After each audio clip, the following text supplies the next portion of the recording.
Hello and welcome back to another episode of the Bunch of Nuts podcast. We are back after a little week hiatus after the Natty. Congrats, Indiana, once again. Big news coming out of Ohio State camp, though. They have an offensive coordinator. Kind of a shocker. I don't think a lot of people saw this one coming. Wasn't really a name that was floated out there until the end. Arthur Smith, former Pittsburgh Steelers offensive coordinator. He is now a Ohio State Buckeye. Gentlemen, what are our initial thoughts? I'll go to Blake first. I like the hire from Ryan Day. I think you're going to see some toughness come back to the Ohio State offense in terms of the running game, because that's what we noticed year over year from Chip Kelly to Brian Hartline. Obviously, Chip Kelly is a veteran, and he is a master in the run game. And Ryan Day is about as good of a pass game coordinator and schemer as you can have in the sport. So then you married those two guys together, and we got the offensive product we saw in 2024. Now you step in Brian Hartline, first time play caller, also more so on the pass heavy side. So you saw that deficiency in the run game for Ohio State. I think Arthur Smith is going to come in and balance that out for the Buckeyes. So I like this hire. I know last year when Matt Patricia was hired, there was a lot of outrage of like, this doesn't make sense. I wasn't expecting this. Why did they do that? And it paid its dividends. I think that's going to be the same case for Arthur Smith, him coming in, where it's going to pay dividends for the Buckeyes. You're going to see more play action, but also I just think you're going to see a really good balance on Ohio State's offense, because Ohio State's not going to change its offensive identity. I think that's where people are going to get all hung up. I think it's still the Ryan Day offense. It's still the Ohio State offense. It's just going to have that honed in run game element from a really good run game guy. I like it. Cass, what about you? Um, I think it's gonna be good. My question is, are we gonna get the Tennessee Titans version of Arthur Smith, or are we gonna get the Atlanta Falcons and Pittsburgh Steelers version? And a And lot that's of a things too fantastic is, question, dude. huh? That's the $1 million question, I think. Yeah. But and also too, like I also thought when Pittsburgh hired him as an offense coordinator, I just didn't like that marriage between him and Tomlin because they were just polar opposites. I don't know. I mean, obviously, I'm not a Steelers fan, so I can't really judge on that. I just think is who's going to be the passing game coordinator now? Is it still going to be? Is it going to be Ryan Day? Is it going to be Billy? Is he going to promote Billy Fessler? Is he going to promote Keenan Bailey? Um, I also think that he brought Arthur Smith to kind of groom Keenan Bailey. That physical toughness. I think Keenan Bailey could be that guy. Um, I don't know. Like I had mixed emotions about it, but more and more I keep thinking about it. We are going to see that physical run game back, and I think with the emergence of Isaiah West and Bo Jackson and Jacoby Jackson coming through, I think we're going to be our running game. It could be. Is it going to be 2024 good? Maybe not, but it could be 2018 good with J.K. Dobbins and Mike Weber. For me, I'm split. I didn't love the hire at the time. It's grown on me more. It's from my understanding, it sounds like this isn't going to be Arthur Smith's show. It sounds like there's going to be a lot of oversight from Coach Day. I think Coach Day is going to have his hands involved with the passing game, and then it sounds like, from my understanding, that Arthur is going to be handling the run game and all that, that I think is the perfect marriage. Um, if you watch any of the Steelers games this year, he loved you getting the tight ends involved. I don't hate that. Because if you watch, he was very creative with the tight ends in Pittsburgh, with like getting Darnell Washington involved, Hayward, Fryermuth, like really, really did a pretty good Uh, job. Now the problem is that's not really Ohio State's strength. Um, But I it's a mean, weakness. I think that's where the value comes into play is like yeah, weaknesses for Ohio State offense historically, the tight end usage, and then running game toughness, just over the yeah. last couple of years has been inconsistent. And I think that helps bridge that gap.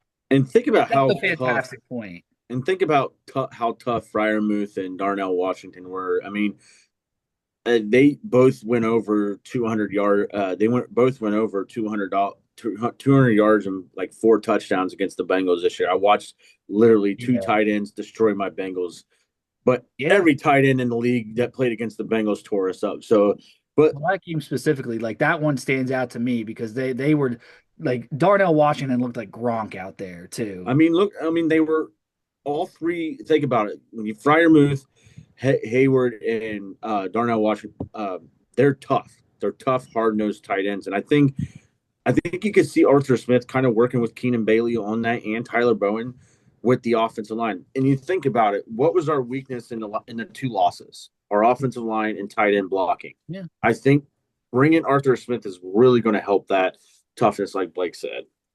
Now, I do want to point out, like in Atlanta, he was the coach, so how much are you going to put on him? I don't know, but there was times where they would not give the ball to Bijan. They would specifically like scheme it away from Bijan and London and Pitts, and they do like these crazy jet sweeps with John Smith.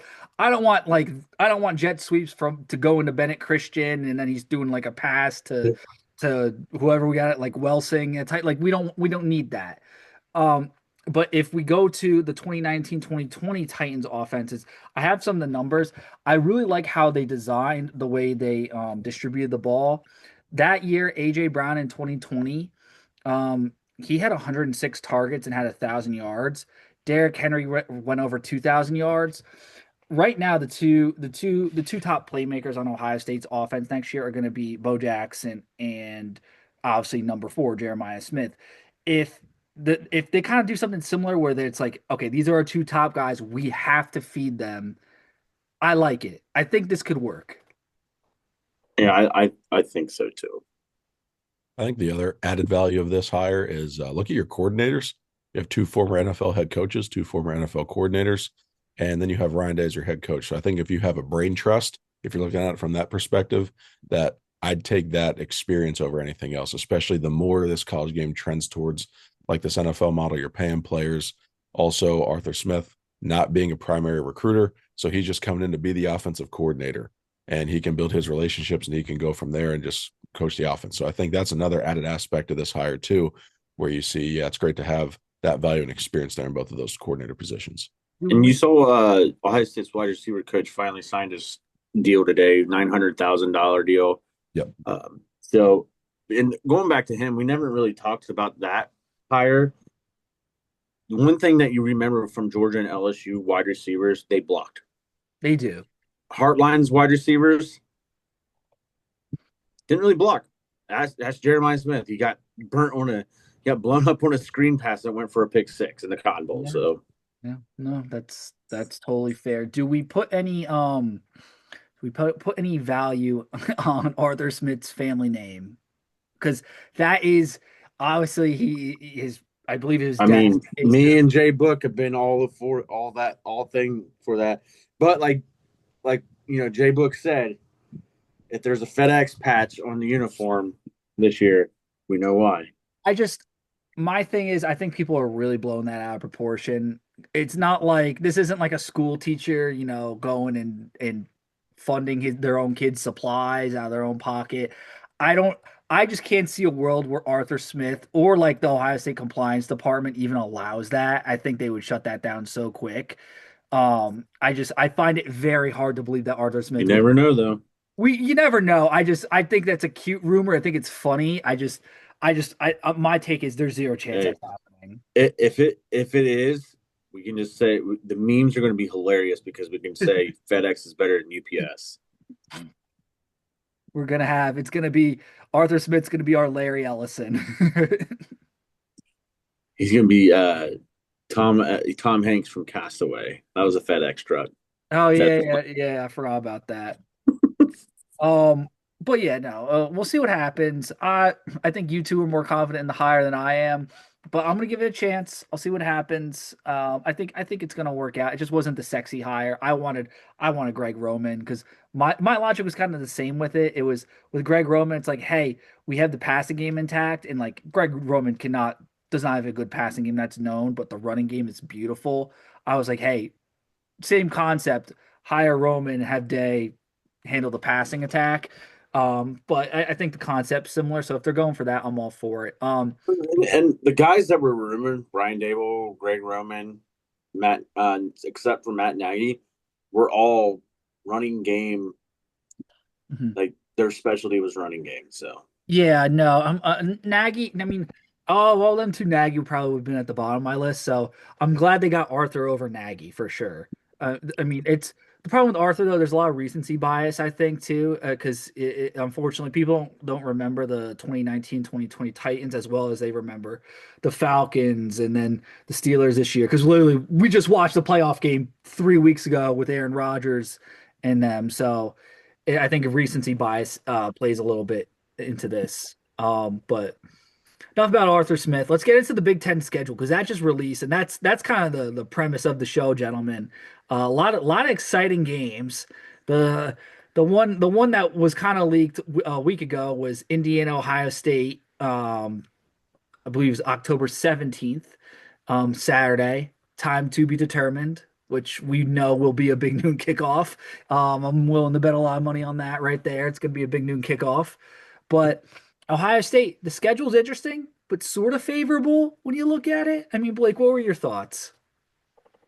Well, there's a gauntlet ahead of Ohio State, regardless of how you look at it. Yes. But Dan, you just said it. The layout of this for Ohio State is probably as good as it could possibly be. You know, Hmm. when you see how this schedule shakes out, you have the warm-up game in quotes with Ball State, then you go to Texas at DKR. That game most likely going to be at night. That's going to be really, really difficult for Ohio State, especially early with a pretty new look defense. I'm confident in Ohio State's offense. Is just going to see how that defense is going to shape up. But Yeah. again, in Matt Patricia, we trust is going to be that mentality there for Ohio State next man up. Kent State, Illinois, pretty manageable for the Buckeyes there. At Iowa, that's always a tricky game going to Kinnick. I don't think Ohio State's going to have any issues there, nor against Maryland. But then right here, you're sitting in the middle of it. At Indiana on the 17th, a bye week at USC, and then Oregon. That's going to be the toughest 3-game stretch in America for any team. And so Ohio State, 2 road games there. That bye week is perfectly timed for Ohio State. You're going to probably all 3 of those road games for Ohio State, Texas, Indiana, and USC are going to be massive. So Indiana, defending national champions, coming off of a Big Ten championship loss. That's like that revenge game for Ohio State. So that's going to be circled, come down off that high. Then you got to go all the way out west. Then you come back to Oregon. That's tricky for Ohio State. Do they drop one of those games? We'll see. Northwestern, and then you have at Nebraska. I don't love being on the road if I'm Ohio State the week before Michigan, especially against a team like Nebraska and Lincoln, because I don't. We can see the rest of that Big Ten schedule. I mean, if we're looking at games that could possibly be big noon, maybe it's Washington or Indiana. But again, that's going to be out west, so you can't really play that game at noon. So hopefully, if you're Ohio State, you get that game at noon. If not, and that's a Big Ten championship or a Big Ten network or NBC game at noon or at 7:30, that's what you don't want to see. But you're home against Michigan at the end. So Ohio State has a lot out in front of them.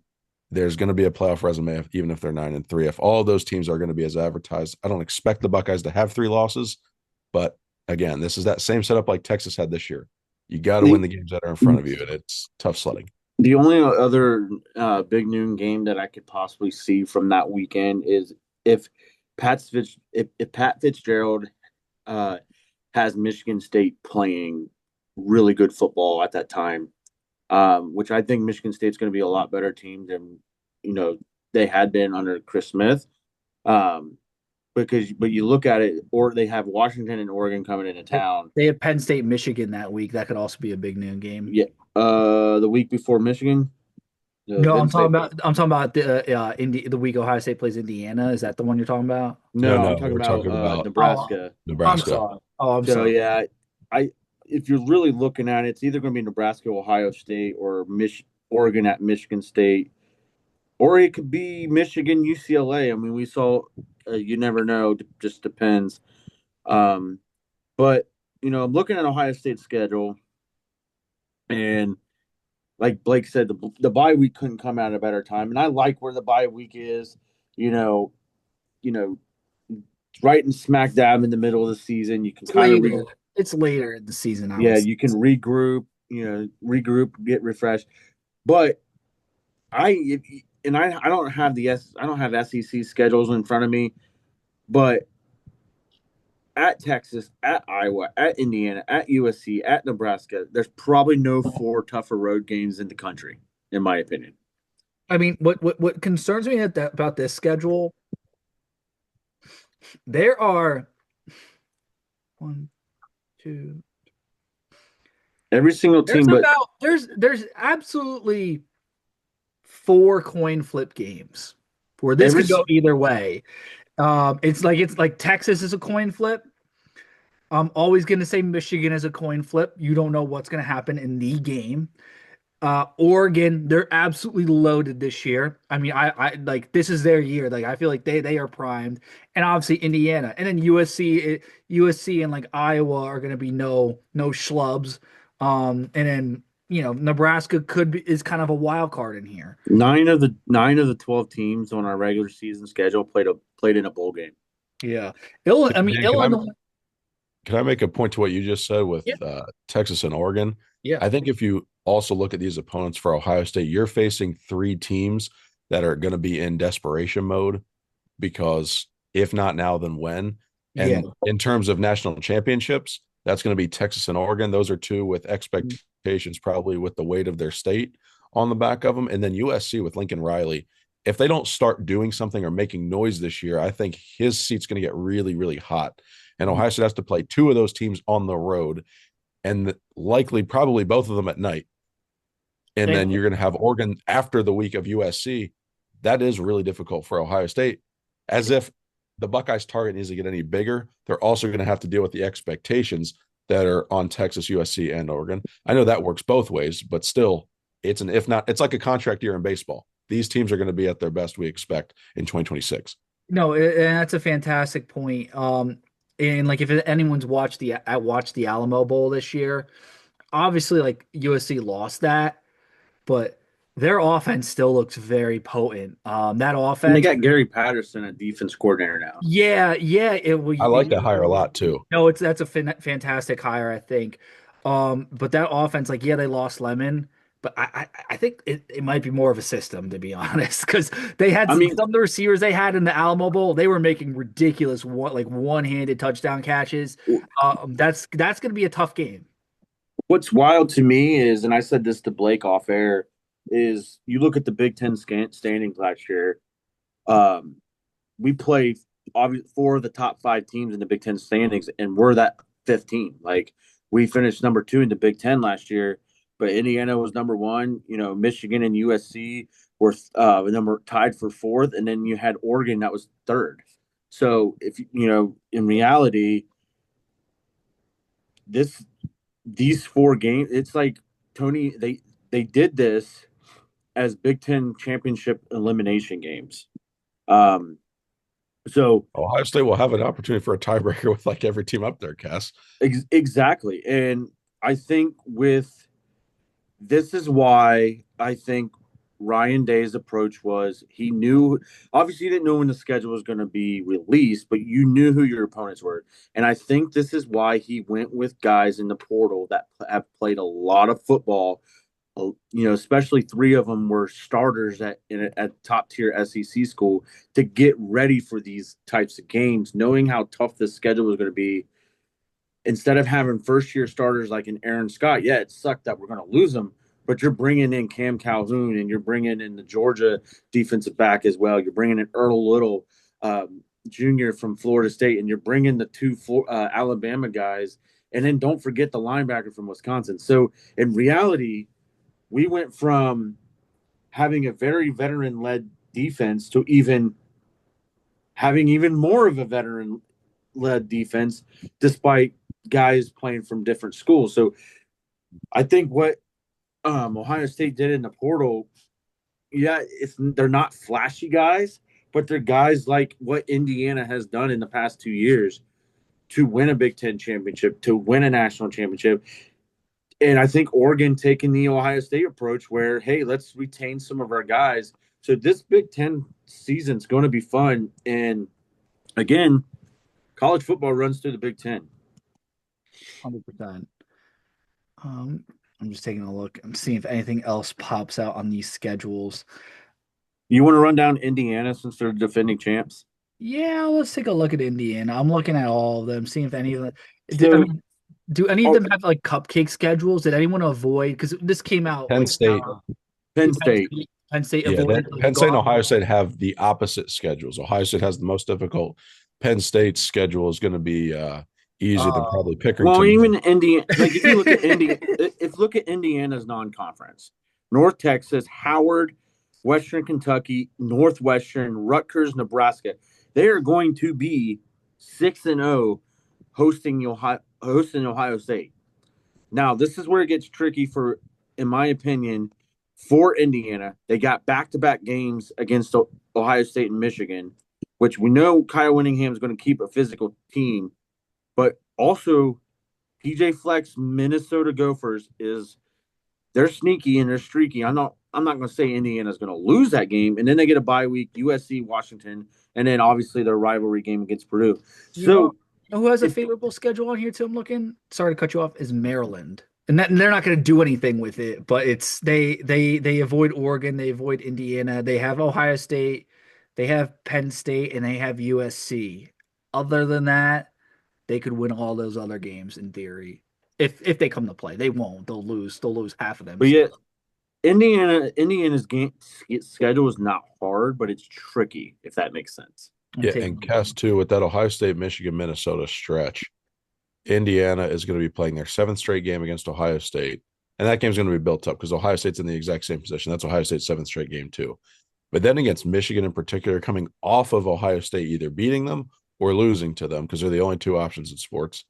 That's your eighth straight game, and you're going on the road now to Kyle Whittingham's team and in the Michigan. and the physicality of that Back to game. back Right. big noon That's games going to too. probably be a war. Sure. And then you Back- go, Kyle Whittingham. I'm looking at Kyle Whittingham. They have a bye 3 weeks before, and then they're playing Rutgers. Or no, they're playing.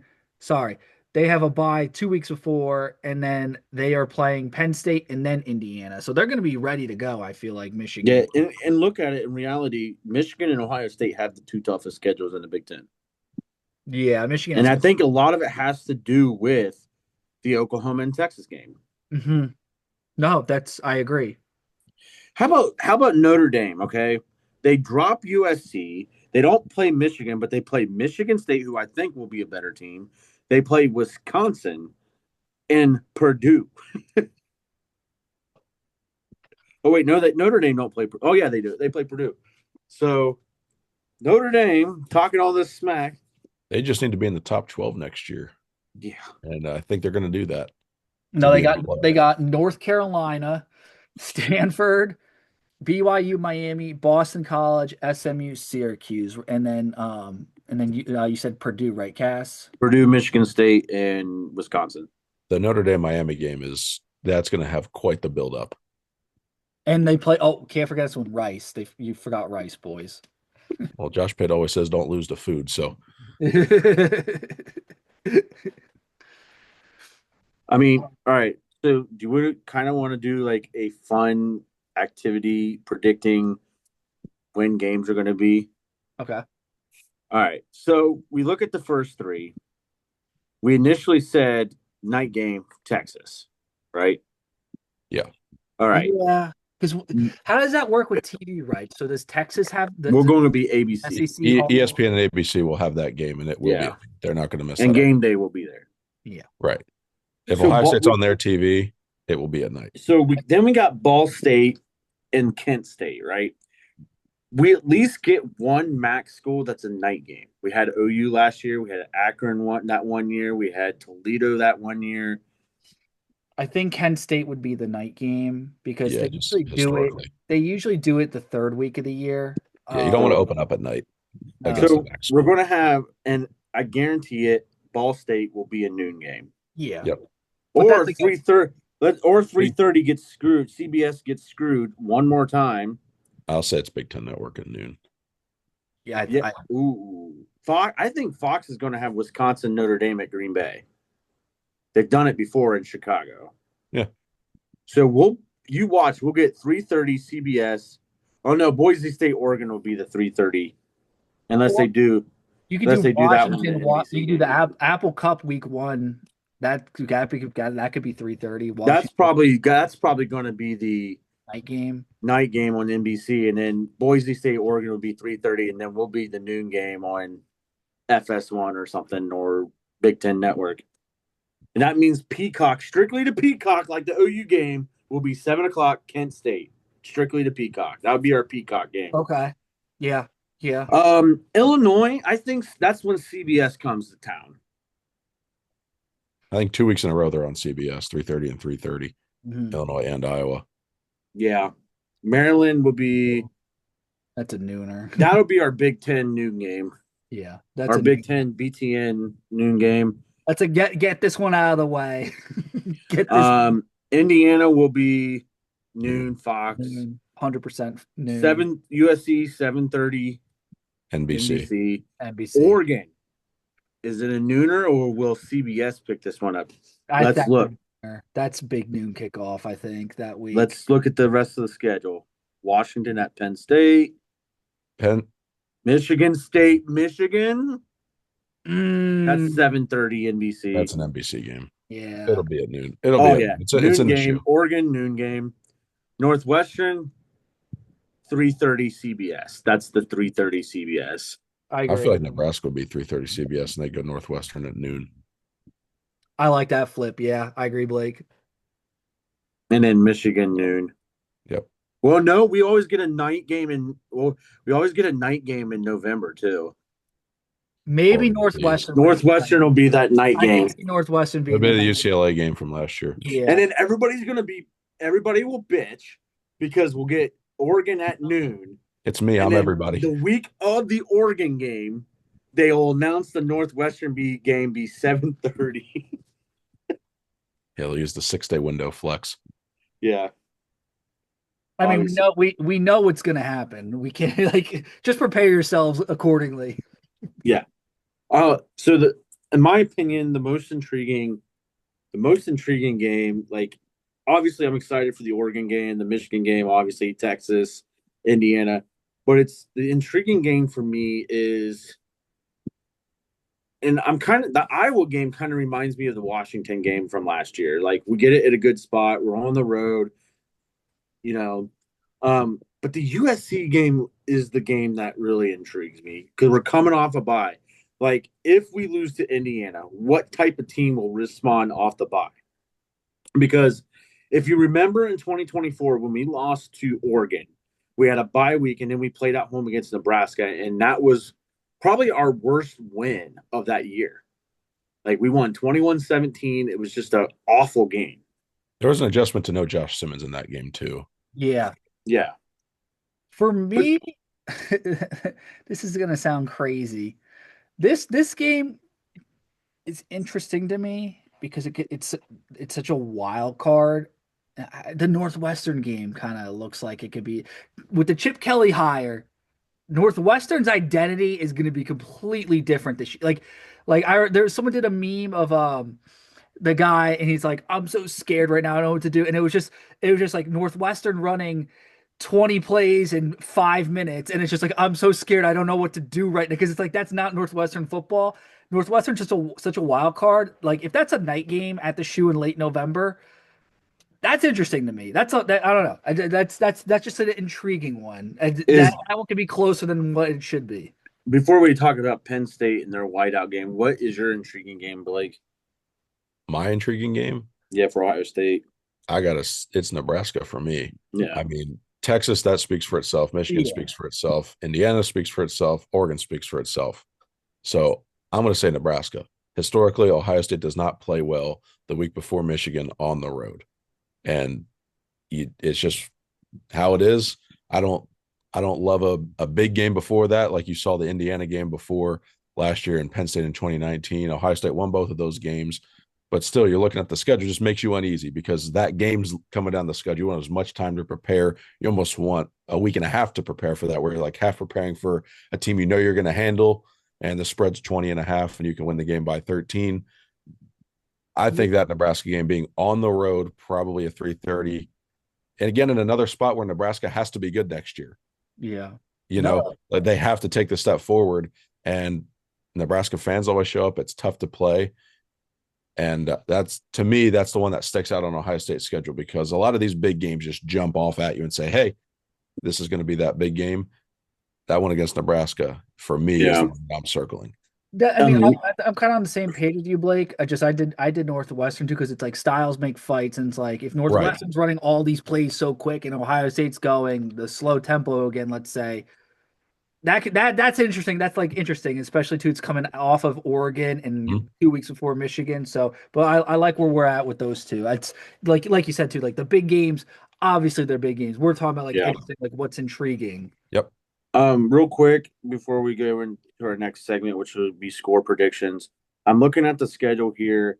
I haven't seen the Big 12 schedule, but that Northwestern, because they got South Dakota, Colorado, and then Indiana. They're gonna probably lose to Indiana. But Penn State is looking like they'll probably be undefeated. Could that Penn State Northwestern game be, unless the Big 12 has a big time matchup that week, be a big noon game? And then what I'm projecting the USC game to be the whiteout game for Penn State this year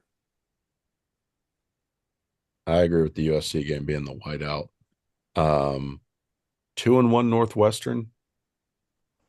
versus 4-0 Penn State. It could have an argument, I suppose. Or they do big noon kickoff Northwestern Indiana that week. Because I don't Ohio know. Yeah, I don't know if there's enough intrigue between Northwestern and Penn State to make that a big noon game where you can have the defending champions. Well, let's put it this way. We hope Indiana gets a lot of big noon games this year because they are the defending champs. So Yeah, They deserve every new game. It's price the you pay. contract. That is the contract. Cass, we got like 3 minutes. Let's get in score predictions, I mean record predictions. record predictions. Um, if I had to guess, And if you pick losses, name them. I'm going to go our ceiling obviously undefeated. I mean it's ceiling undefeated, but our floor I think 10-2. I just as I know people could say 9-3. I just don't. I see us winning a couple of these big games. I think we're going to lose to Texas this year, being in Texas. And then if I had to say our second loss, I'm gonna go. I'll go with. I'll go with Oregon. So you Okay. got 10-2 regular season. Yeah, but I think 11-1. I'll go 11-1 with our only loss to Texas. I have that feeling. But if I was being realistic, we'll go 10-2 with the loss to Texas and Oregon. Blake, you're Yeah.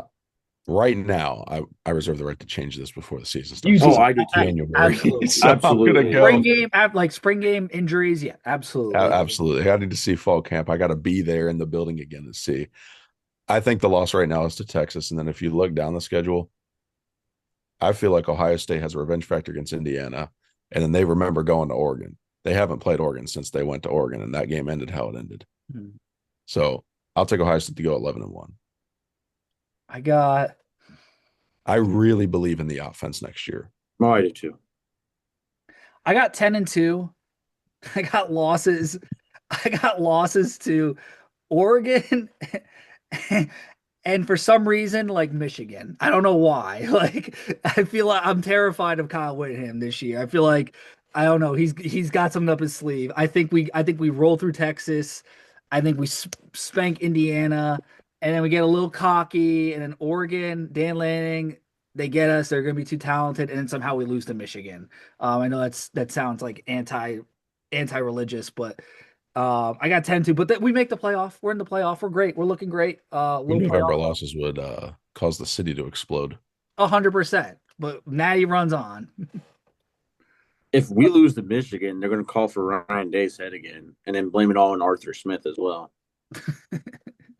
Well, I've seen it all. But we got about 20 seconds. Thank you everyone for listening to another episode of the Bunch of Nuts podcast. Make sure you follow Silver Bulletin. Blake's putting out some great articles, and go Bucks, baby.